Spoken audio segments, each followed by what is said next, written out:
Aksi jambret yang terjadi di SPBU 24 35358 di Kecamatan Gedong Tataan, Kabupaten Pesawaran, ternyata sudah terjadi berulang kali.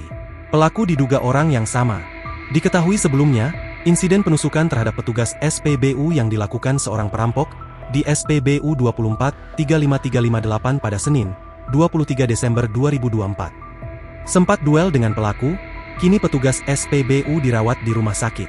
Tercatat, aksi perampokan yang terjadi sudah yang ketiga kalinya. Petugas keamanan SPBU, Warsito, mengungkapkan, aksi perampokan di tempatnya bekerja bukan baru kali ini terjadi. Menurut Warsito, aksi serupa sebelumnya sudah 2 kali terjadi. Kasus pertama terjadi saat tas operator dirampok.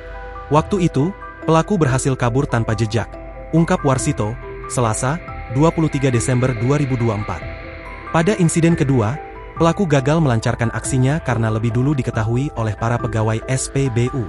Namun, pada kejadian ketiga ini, aksi pelaku terbilang lebih nekat. Insiden terjadi sekitar pukul 11 waktu Indonesia Barat, saat pelaku berpura-pura mengantre di barisan pengisian bahan bakar Pertamax. Pelaku berpura-pura seperti konsumen biasa, tapi gerak-geriknya mencurigakan, ujar Warsito. Kecurigaan semakin kuat ketika petugas kebersihan mengenali perawakan pelaku yang mirip dengan perampok dari kasus sebelumnya. Petugas kebersihan kemudian melaporkan hal ini kepada pengawas SPBU. Pengawas SPBU bertindak cepat dengan mencoba menghentikan pelaku. Pengawas langsung menendang motor pelaku untuk menghentikan aksinya. Tendangan pertama gagal membuat pelaku jatuh, tapi pada tendangan kedua, pelaku dan motornya akhirnya terjatuh, kata Warsito. Setelah terjatuh, pelaku mengeluarkan senjata tajam dan menyerang pengawas.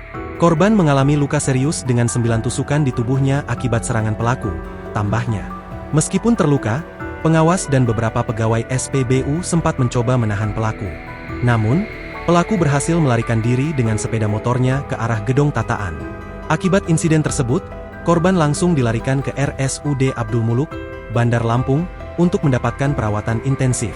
Kondisinya dilaporkan mengkhawatirkan akibat banyaknya luka tusukan tersebut.